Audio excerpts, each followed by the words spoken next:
Hello guys. In the last lecture we talked about Joule's law of heating. In this lecture we are going to solve few of the examples depending upon Joule's law of heating. First of all, we'll just slightly have a revision of Joule's law of heating and the list of formulas we are going to deal while we are solving the examples on Joule's law of heating. So in this whole chapter we are going to talk about two effects of electric current. First effect is heating effect, second effect is magnetic effect. In that we are right now Joule's law of heating comes under heating effect of electric current.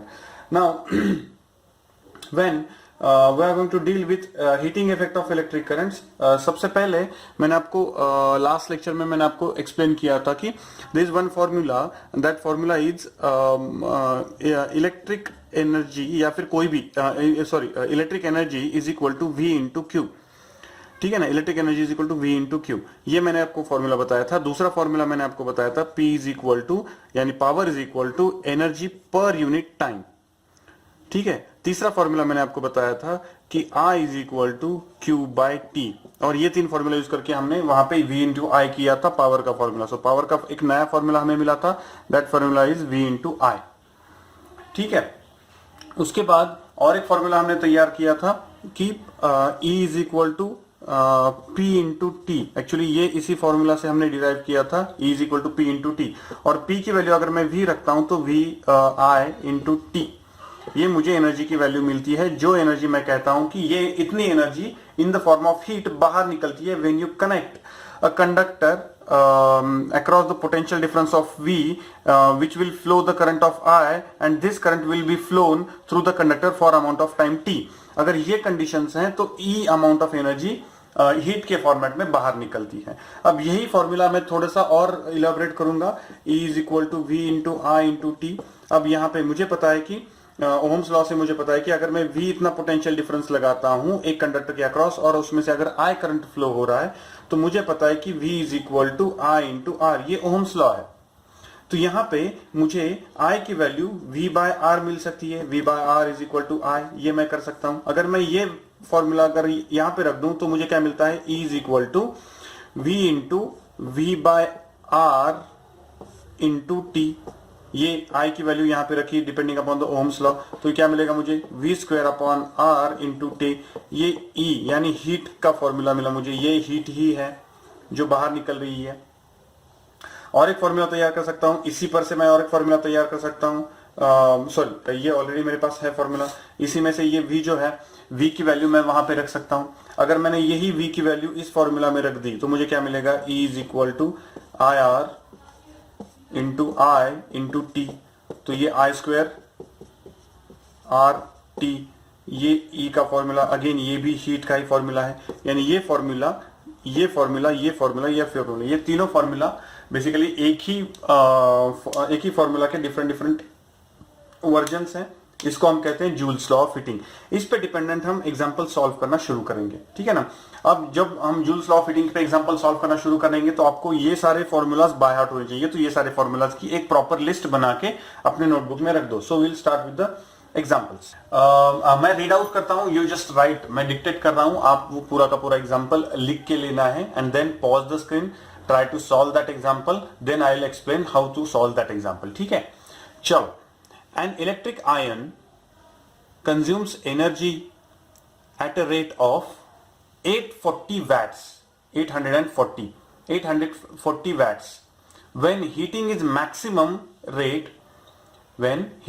at maximum rate, and 360 watt when heating is at minimum.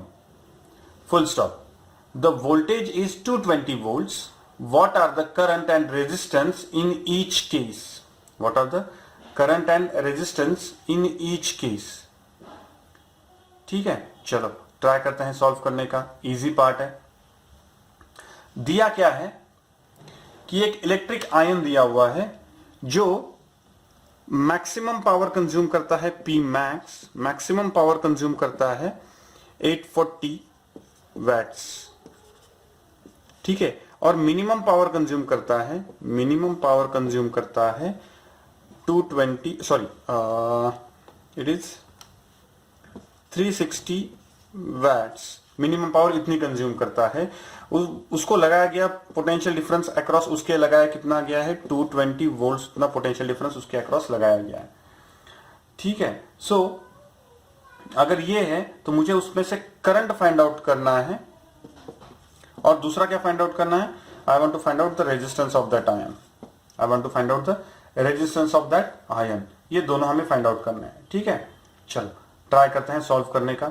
अब देखो P max and P minimum बोला है हम लोगों को, क्या बोला है, P max and P minimum.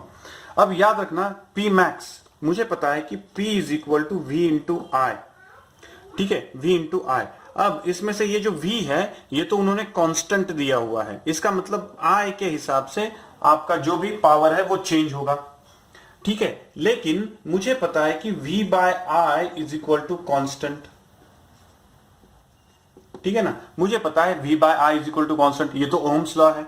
तो इसका मतलब अगर V कांस्टेंट है तो I को भी कांस्टेंट रहना पड़ेगा अगर ये कांस्टेंट रखना है। यानी अगर मैं उल्टा बोलूं कि V is equal to I into R, तो अगर V कांस्टेंट है तो मुझे I और R की वैल्यू, ये इनका जो दोनों का मल्टीप्लीकेशन है, ये कांस्टेंट रखना पड़ेगा। तो अगर I चेंज हो रहा है, क्योंकि यहां पे P मैक्स और P मिनिमम के लिए I अलग होगा, तो अगर I चेंज हो रहा है तो R भी चेंज होना एक्सपेक्टेड है। Getting the point? यानी मुझे कहना यह है कि ये जो इलेक्ट्रिक आयन है ये P मैक्स और P मिनिमम यानी उसका जो पावर कंजम्पशन है वो I पे यानी अल्टीमेटली उसके रेजिस्टेंस पे डिपेंडेंट है। ठीक है, यानी V by I is equal to R, ये वाला जो रेशियो है इसमें अगर ये कांस्टेंट है और ये चेंज हो रहा है तो इसके हिसाब से इसको भी चेंज होना पड़ेगा, so as to keep this equation valid. या फिर मैं ऐसे कह सकता हूं कि V is equal to I R, यहां पे अगर LHS कांस्टेंट है, अगर I चेंज हो रहा है तो R को भी चेंज होना है, so as to keep V LHS constant. Getting the point? ये वाला पार्ट आपको समझ में लेना पड़ेगा। सो P मैक्स और P मिनिमम तो ये तो इजी पार्ट है, हम इमीडिएटली उसको कर देंगे। ठीक है, ठीक है, चलो अब मेरे पास है P मैक्स, सो मुझे पता है P max is equal to V into I. अब I is equal to P max divided by V। ठीक है ना, V कांस्टेंट है, P मैक्स की वैल्यू पता है, so 840 divided by 220, so 840 divided by 220 is equal to क्या मिलेगा मुझे, आप कैलकुलेशन करके देख लो, यू विल गेट 3.82 एम्पियर्स। ये मैंने कैलकुलेशन करके रखे हुए हैं, आप जस्ट ट्राई इट आउट कि ये कैलकुलेशन सही है कि नहीं है। सो आपको I की वैल्यू कितनी मिलेगी, यानी मैक्सिमम जब पावर कंज्यूम होगी तब उसमें से करंट कितना फ्लो हो रहा होगा, इतना फ्लो हो रहा होगा। तो उसी टाइम पे मुझे R की वैल्यू फाइंड आउट करनी है, so R is equal to V by I मुझे पता है। सो V की वैल्यू कितनी मिलेगी मुझे, V की वैल्यू ऑलरेडी पता है मुझे, V की वैल्यू कितनी है 220 डिवाइडेड बाय I की वैल्यू मैंने अभी निकाली हुई है 3.82, सो V डिवाइडेड बाय I यानी R की वैल्यू, ये R की वैल्यू मुझे कितनी मिलती है 57.60 ओहम्स। इसका कैलकुलेशन आप चेक कर लो, बहुत बार मेरे कैलकुलेशंस गलत होते हैं, सो वेरीफाई द कैलकुलेशंस। ठीक है ना, यानी मैक्सिमम पावर कंजम्पशन कब होगा, जब उस आयन का रेजिस्टेंस इतना होगा सो दैट उसमें से इतना करंट फ्लो होगा। आई होप आप P मिनिमम का कर सकते हो। P मिनिमम का डायरेक्टली वैल्यूज बता देता हूं मैं आपको। जब P मिनिमम के कैलकुलेशंस करना शुरू करोगे आप लोग, P मिनिमम के कैलकुलेशंस के लिए आपकी आंसर्स आनी चाहिए, आप टैली कर लो, सेम प्रोसीजर फॉलो करनी है, आप टैली कर लो उसके आंसर्स। I की वैल्यू आपकी आनी चाहिए 1.64 एम्पियर्स आनी चाहिए, एंड R की वैल्यू आनी चाहिए आपकी, R should be equal to 134.15 ohms, इतनी I की वैल्यू आनी चाहिए। ये वाली कैलकुलेशंस आप टैली कर लो, ठीक है ना। So this is a procedure. मैंने क्या किया, P मैक्स की वैल्यू पता थी तो P मैक्स की वैल्यू पता है, so P is equal to V into I मैंने फाइंड आउट कर लिया। जैसे ही मुझे V इंटू आई मिल गया, मुझे P मैक्स पता था, V पता था, V तो कांस्टेंट है, दिया हुआ है, सो मैंने उससे मैंने I की वैल्यू फाइंड आउट कर ली। I के बाद R is equal to V by I, ये कहां से आया, ये ओहम्स लॉ है, ठीक है ना, ओहम्स लॉ है। ओहम्स लॉ से मुझे पता चल गया R is equal to V by I, so 220 divided by 3.82 मैंने किया तो मुझे मिला 57.60। ठीक है, सो इजी पार्ट था, एकदम इजी है। चलो और एक एग्जांपल सॉल्व करने की कोशिश करते हैं।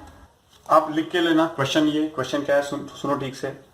100 joule of heat is produced each second in a 4 ohm resistance. Find the potential difference across the resistor. ठीक है, और एक बार पढ़ता हूं, 100 joule of heat is produced in each second in a 4 ohm resistance, find the potential difference across the resistor. दिया क्या है, दिया है एनर्जी प्रोड्यूस्ड। सो मैं डायरेक्टली हीट बोल देता हूं बिकॉज यहां पे हीट ही होगी। So H heat is equal to 100 joules दी हुई है, ठीक है ना, 100 जूल्स हीट दी हुई है, ठीक है ना। टाइम कितना दिया हुआ है, t is equal to 1 second दिया हुआ है, ठीक है। उसके बाद रेजिस्टेंस दिया हुआ है R is equal to 4 ohms resistance दिया हुआ है, और आपको क्या फाइंड आउट करना है, V is equal to question mark, V find out करना है। तो हमारे पास फॉर्मूला है, what is the formula do we having, we have H is equal to V square upon R into T, खत्म, ठीक है। तो यहाँ पे V की वैल्यू फाइंड आउट करनी है, so V square is equal to H into R divided by T। So H की वैल्यू कितनी है 100 मल्टीप्लाइड बाय R की वैल्यू कितनी है 4 डिवाइडेड बाय T की वैल्यू कितनी है 1। So V square is equal to 400, so V is equal to 20 volts, खत्म, V is equal to 20 volts, ठीक है। और एक एग्जांपल ट्राई करते हैं सॉल्व करने के लिए। Compute the heat generated while transferring 96,000 coulomb of charge in 1 hour through a potential difference of 50 volts। क्या दिया हुआ है, और एक बार पढ़ता हूं, compute the heat generated while transferring 96,000 coulomb of charge in 1 hour through a potential difference of 50 volts। ठीक है, चलो लिख के लेते हैं क्या क्या दिया हुआ है। सो Q दिया हुआ है, सो Q कितना दिया हुआ है, Q इज इक्वल टू, चलो Q इज इक्वल टू 96,000 दिया हुआ है, सो 96,000 कूलोम दिया हुआ है Q। उसके बाद टाइम दिया हुआ है, so T is equal to, time कितना दिया हुआ है 1 आवर, सो 1 आवर दिया हुआ है, so 1 hour is nothing but 60 minutes, which is nothing but 60 multiplied by 60 seconds, so which gives us 3600 seconds, ठीक है। उसके बाद पोटेंशियल दिया हुआ है, so V is equal to 30 seconds दिया हुआ है, so sorry V is equal to 30 seconds नहीं, V is equal to 50 volts दिया हुआ है, सो 50 वोल्ट्स ले लिया हम लोगों ने। अब हमें क्या फाइंड आउट करना है, heat generated during the transfer of this much of charge for 1 hour, ठीक है ना। This much of charge 1 hour के लिए अगर मैं ट्रांसमिट करता हूं तो कितना हीट जनरेट होगा, ये पूछा गया है। सिंपल सी बात है, हीट का फॉर्मूला पता है मुझे, HEAT, heat is equal to V into I into T। अब मुझे पता है V into I into T, so V into, ठीक से देखना, V इंटू I की वैल्यू कितनी है Q by T multiplied by T, तो T तो कट गया, सो क्या रह गया V into Q। So V कितना है 50 मल्टीप्लाइड बाय Q की वैल्यू कितनी है 96,000। इसका फॉर्मूला निकाल के आंसर निकाल दो, खत्म। सर टी का काम कुछ नहीं है, टी का काम कुछ भी नहीं है, because T is a redundant value, T का काम कुछ भी नहीं है। हमें बस क्या पूछा है, हीट जनरेटेड पूछा है, so heat generator energy is equal to potential difference multiplied by charge, total कितना चार्ज फ्लो हुआ, इतना चार्ज फ्लो हुआ, मल्टीप्लाइड बाय पोटेंशियल डिफरेंस, खत्म, इतना ही पार्ट है, ठीक है। इसके कैलकुलेशंस आप कर लो। चलो और एक क्वेश्चन ट्राई करते हैं। An electric iron of resistance 20 ohms takes a current of 5 ampere. Calculate the heat deployed in 30 seconds. क्या दिया हुआ है, रेजिस्टेंस ऑफ आयन दिया हुआ है, R is equal to 20 ohms दिया हुआ है, ठीक है ना। उसमें से करंट कितना फ्लो किया हुआ है, I is equal to 5 amperes current flow किया है उसमें से, और कितने टाइम के लिए किया हुआ है, T is equal to 30 seconds के लिए किया हुआ है। एकदम इजी एग्जांपल है।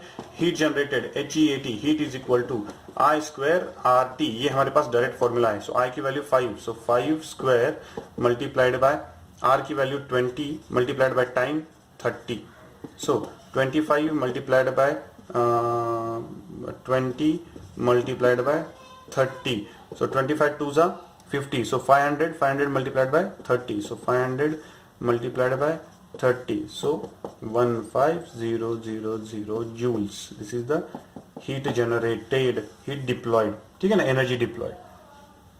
नेक्स्ट और एक एग्जांपल करते हैं। An electric bulb is connected to 220 volt generator. The current is flowing through it is 0.5 amperes, what is the power of the bulb? क्या पूछा है? एक बल्ब है, उसको पोटेंशियल डिफरेंस कितना दिया हुआ है 220 वोल्ट्स, उसमें से करंट कितना फ्लो हो रहा है 0.5 एम्पियर्स, ये वोल्ट्स है ये एम्पियर्स है, 0.5 एम्पियर्स करंट फ्लो हो रहा है, तो उसकी पावर पूछिए। एकदम इजी है, P is equal to V into I, खत्म। So 220 multiplied by 0.5 which is nothing but 110 watts. Next question, an electric refrigerator, ये यहीं पे खत्म हो गया। An electric refrigerator 400 watt operates 8 hours per day. What is the cost of energy to operate it 30 days at 3 rupees per kilowatt hour? ठीक है, 3 rupees per kilowatt hour। क्या दिया है देखो, और एक बार पढ़ता हूं, ठीक से सुनना। N electric refrigerator rated 400 watts, यानी उसके रेटिंग कितनी दी हुई है? P is equal to 400 watts दी हुई है, ठीक है। ऑपरेट्स 8 आवर पर डे, ठीक है ना। So time is equal to 8 hour per day, ठीक है, 8 hour per day. So what is the cost of energy to operate it for 30 days, ठीक है ना। सो टोटल टाइम कितना दिया हुआ है आपको? 30 डेज दिया हुआ है, ठीक है ना, 30 days at the rate of 3, ठीक है ना। रेट दिया हुआ है, रेट इज ₹3 पर किलोवाट आवर, ठीक है ना, ये रेट दिया हुआ है। चलो इजी है, क्या करना है हमें? एक रेफ्रिजरेटर है, उसका रेटिंग दिया हुआ है, तो एक दिन में वो कितनी एनर्जी कंज्यूम करता है ये निकालेंगे पहले, ठीक है। उसके बाद 30 डेज में टोटल एनर्जी कितनी कंज्यूम करता है ये निकालेंगे, और उसके बाद रेट से उसको मल्टीप्लाई कर देंगे। अब यहां पे ठीक से देखो, मुझे रेट दिया हुआ है किलोवाट आवर में, तो इसलिए मुझे एनर्जी भी किस में निकालनी पड़ेगी? किलोवाट आवर में। तो यहां पे पावर जो दी है, यानी मैं E is equal to P into T अगर करता हूं, तो अगर मुझे एनर्जी किलोवाट आवर में चाहिए तो पावर मुझे किलोवाट में लगेगी और टाइम मुझे लगेगा आवर्स में। तो ऑलरेडी मेरे पास टाइम जो है वो आर में है, ठीक है ना, 8 hour per day. So are में मेरे पास टाइम है, बस मुझे क्या चाहिए? पावर किलोवाट में चाहिए। तो ये अगर 400 वैट्स है तो उसको किलोवाट में कन्वर्ट करना है, तो कैसे करेंगे? P is equal to 400 watts which is nothing but 400 divided by 1000, kilowatt करना है ना। So divide by 1000 kilowatt which is nothing but 0.4 kilowatt.